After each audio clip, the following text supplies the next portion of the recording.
પાટણથી સમાચાર સામે આવી રહ્યા છે। ખુલ્લી ગટર કુંડીમાં ગેસ રિફિલને રિક્ષા ફસાઈ હતી। હારીજના નવા પીઠા વિસ્તારની આ ઘટના છે।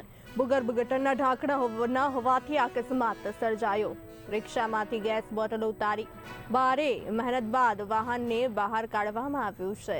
સ્થાનિકોએ પાલિકાની બેદરકારી સામે રોષ વ્યક્ત કર્યો હતો।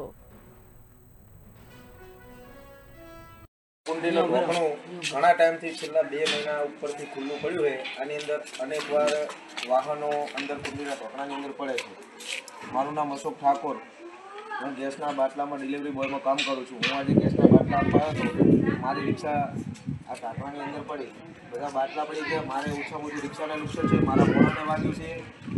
અને જો આ જાહેર રસ્તા ઉપર છે નવો પીઠા એરિયો અને જાહેર રસ્તા પર છે, કોઈ નાનું બાળક અંદર પડી ગયું તો આની જવાબદારી કોની? Ward number